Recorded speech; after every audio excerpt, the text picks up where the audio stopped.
हमें भी दुख होता है। नेटों पर आरक्षण के लिए भाषण देते हैं, कहते हैं आरक्षणों को भी रद्द किया है। बाबा साहब हमें भीख दे गए थे, वो आरक्षण भीख नहीं है। बाबा साहब ने कहा था आरक्षण से वंचित भी बाबा साहब जब हुए थे, जब आरक्षण से। क्या नाम है आपका? मैं गोरेलाल। आप कहाँ से आए हैं? मैं आगरा शामली से हूँ, कार्यक्रम से। क्या करते हैं आप?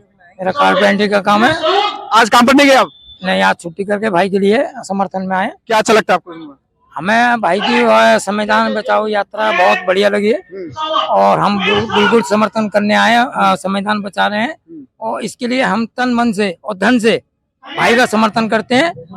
और जहाँ तक हमारी बहन जी का सवाल था, अब वे बुजुर्ग हो चुकी हैं और बुजुर्ग के बाद में आज हमें की कोई नया चेहरा चाहिए, तो नया चंद्रशेखर, हमारे चंद्रशेखर भाई, एडवोकेट चंद्रशेखर भाई हैं, हमारे नेता हैं, हम इनका साथ देंगे। जय भीम। आपका क्या नाम है? जसवीर माथुर। आप कहाँ से आए? जिला कासगंज से। क्या अच्छा लगता है आपको चंद्रशेखर में?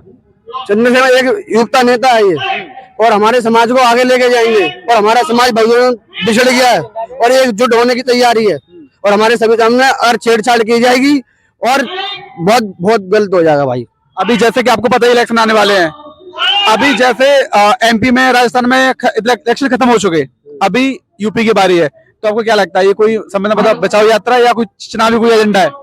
संविधान बचाओ यात्रा है, चुनाव से कोई मतलब लेना देना नहीं है इससे भाई, ये बता देते हैं आगे को, और बाद में चुनाव की बात आई वो बाद में देख ली जाएगी। आपका क्या नाम है? आकाश जाटव। आप कहाँ से आए? आगरा से सागंज। क्या हो रहा है यहाँ? क्या लगता है? यहाँ संविधान बचाओ यात्रा रखी हुई है, भाई आ रहे हैं, एडवोकेट चंद्रशेखर आजाद जी कंधे से कंधा मिलाकर उनके साथ खड़े हैं।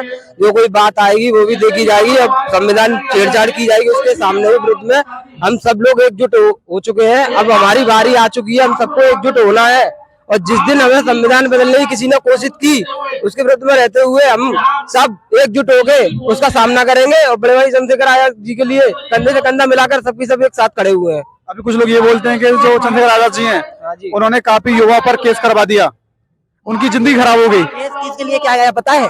जो आप भारत के संविधान को छेड़ रहे हैं उन पर केस कराना निश्चित है, कोई वो नहीं है। भारत संविधान वो उनका लिखा नहीं है, कोई भगवान लिख के नहीं गए। भगवान की कहते हैं मंदिर की पूजा करिए, ये भगवान का अस्तित्व है, भगवान की पूजा करते हैं। बाबा साहब ने कहा है, भगवान भी कहता है, कभी किसी आरक्षण कहते हैं आरक्षण के लिए वीडियो डाली जाती है इंस्टाग्राम पर, हमें भी दुख होता है। नेटों पर आरक्षण के लिए भाषण देते हैं, कहते हैं आरक्षणों को भी रद्द किया है। बाबा साहब हमें भीख दे गए थे, वो आरक्षण भीख नहीं है। बाबा साहब ने कहा था आरक्षण से वंचित भी बाबा साहब जब हुए थे, जब आरक्षण से बाबा साहब वंचित हुए थे, वो आरक्षण हमें इसलिए दे गए कि ऊंची जात के जो हमसे बदतमीजी करते हैं वो आरक्षण हम उनसे बता सके कि बाबा साहब ने हमें आरक्षण दिया था, और उस आरक्षण के लिए आज ये बीजेपी सरकार हमें घाटे में दे रही है। आरक्षण की बात करते थे बाबा साहेब, आज कहते हैं बाबा साहेब आरक्षण आपको भीख में दे गए। हमें बाबा साहेब का आरक्षण भीख में नहीं मिला था, बाबा साहेब ने वो इतना बड़ा वो दिया था कुर्बान हमारे बहुजन समाज के लिए, और वो कहते हैं आज कि आरक्षण को उठा देंगे। ये भारत संविधान है बेटाओ, ये आरक्षण नहीं उठा पाओगे, आपकी इतनी औकात नहीं है। संवैधानिक तरीके से हर चीज हो जाती है। अगर आपको लगता है कि हमारे हकों के साथ कुछ छेड़छाड़ हो रही है, तो हर चीज संविधान है। जहां संविधान की बात की जाती है वहां पर लड़ाई, दंगे, केस ये क्यों होते हैं? ये होते हैं कि धर्म जो पार्टी है धर्म गुरु बन गए हैं। अब आजकल कोई भी आता है धर्म गुरु है, हम धर्म गुरु क्यों है? आप धर्म गुरु क्या हमारे चंद्रशेखर भैया धर्म गुरु है? वो एक भारत के लिए यात्रा निकाल रहे हैं कि आप जो भारत ने संविधान बाबा साहेब डॉक्टर भीमराव सबके लिए दे गए थे, सब समाज के लिए दिया था उन्होंने। आज क्या हो रहा है? वो हो रहा है आप राम कहोगे तो आपकी सुनी जाएगी, ये गलत है। भारत एक ऐसा संविधान देश है, इसके लिए विदेशों और वहां भारत की जान पहचान में विदेशों में भी कहा जाता है कि भारत एक वो छोटा सा टुकड़ा नहीं, ये भूमि का टुकड़ा नहीं है भारत। आप कहते हैं कि राम भूमि है, अयोध्या के मंदिर बनाए गए, क्यों बनाए गए, किस कारण बनाए गए? वहां आपने देखा कि हमारे बाबा साहब कहते थे शिक्षा बड़ी है, आज हमारे चंद्र भैया हमें शिक्षित करवा रहे हैं। संविधान चाहिए, भागवत गीता चाहिए, हमें संविधान चाहिए। संविधान क्यों चाहिए? संविधान से हमें क्या है? भगवत गीता कहता है कभी भी आपने देखा है, हम पढ़ते हैं भगवत गीता की पढ़ाई जाती है, कभी किसी स्कूल में बाबा साहब के बारे में पढ़ाया गया है उत्तर प्रदेश में? क्यों नहीं पढ़ाया गया? क्यों बाबा साहब एक शिक्षित व्यक्ति थे, उनके बारे में क्यों नहीं पढ़ाया जाता? बोर्ड की कॉपी में हमने पढ़ा है कि फ्रांस की क्रांति है वही, बाबा साहब की क्रांति कब हुई उनके बारे में क्यों नहीं बताया जाता? क्यों नहीं बताया जाता? बच्चों को शिक्षित क्यों नहीं किया जाता? आज मैंने इंटरनेट पर वीडियो देखी गई थी, जो महिला कहती है कि हम एससी वर्ग के बच्चों को नहीं पढ़ाएंगे, कि ओएससी वर्ग के बच्चों को पढ़ाएंगे, क्या हम एससी वर्ग के बच्चे पढ़ने वाले नहीं है? मैं भी पढ़ा हूँ। आरक्षण मिल तो रहा है, आरक्षण मिल तो रहा है, कहाँ आरक्षण मिल तो रहा है, आरक्षण मिलता है? आरक्षण से वंचित किया जा रहा है बहुजन समाज को। जो आप नहीं बताते लोगों को, इंटरनेट पर वही बताया जाता है कि आज इतने लोगों को राशन दिया गया, ये नहीं बताया जाता राशन किसके पैसे से दिया गया है। मैं आपकी बात से सहमत हूँ, ठीक है ना, लेकिन किस तरीके से ये चीजें बदलेगी जब हमारे चंद्रशेखर भाई लोकसभा के प्रधानमंत्री बनेंगे, लोकसभा में बम्पर चलाएंगे। जो हम वादा करते हैं कि आगरा उत्तर प्रदेश पूरे भारत में प्रधानमंत्री का चेहरा श्रीमान चंद्रशेखर भाई होंगे, हम खुद कहता हूँ। अभी आप मुझे एक चीज बताइए, रामायण लिखी थी वाल्मीकि जी ने, संविधान लिखा था बाबा साहब ने, तो फिर रामायण को भी मानो, वो भी एक दलित थे। देखिए वो एक दलित है, आपका कहना मानना है, वो दलित है, दलित है। आप देखिए बाबा अभी हिंदू धर्म में कहते हैं कि भोलेनाथ से पैसे अछूत पैदा हुए थे, कि भगवान जब आप भगवान का पैर काट दोगे तो ऐसे हम अछूत हैं, अछूत कहते हैं आपके हिंदू धर्म में, अछूत कहते हैं हमसे।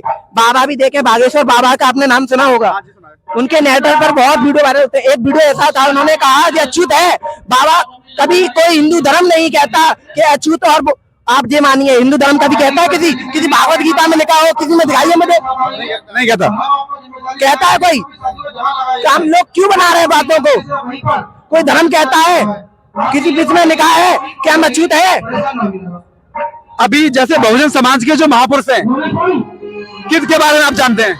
मैं बाबा साहब के बारे में जानता हूँ। बाबा साहब से पहले भी और थे, उनके बहुत सारे थे, ज्योतिबा फूले, बिरसा मुंडा, लक्ष्मण ज्योतिबा फूले, इनके बारे में क्या जानते हैं? क्यों नहीं जानते? हमें जानकारी इसीलिए नहीं मिल रही है कि हमें शिक्षित नहीं किया जा रहा है उनके बारे में, इतिहास में नहीं पढ़ाया जा रहा है उनके बारे में, इसलिए तो शिक्षित नहीं मिल रही है हमें। जब हमें फिफ्थ क्लास से ही पढ़ाया नहीं जा रहा है बाबा साहब कौन थे, हमें तो पता चल रहा है बाबा साहब कौन थे। हम जब पढ़ रहे हैं, खुद हम पढ़े हैं, जब पता चला है ना, हमें किताबों पढ़ रहे हैं, जब खुद पढ़ रहे हैं अपने पैसों से लेकर।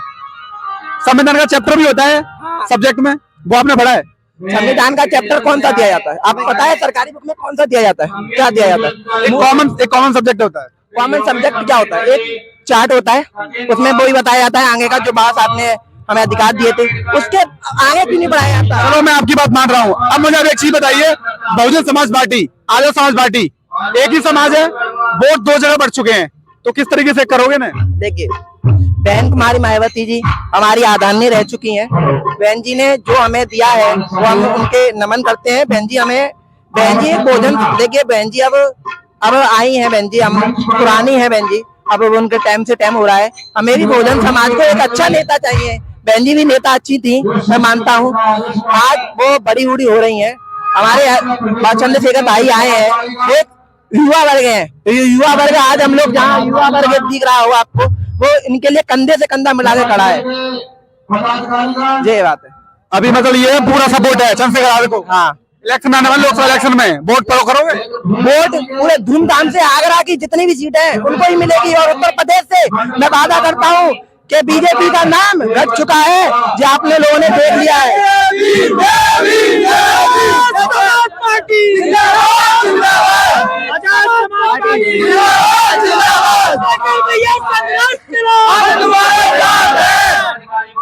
जैसा कि लोगों से बात की, यहाँ पर काफी मुद्दा मौजूद हैं, इनका यही मानना है कि माया जी बड़ी बड़ी हो चुकी है, अभी जो उनको सपोर्ट है वो चंद्रशेखर यादव को सपोर्ट रहेगा। बहुत धन्यवाद।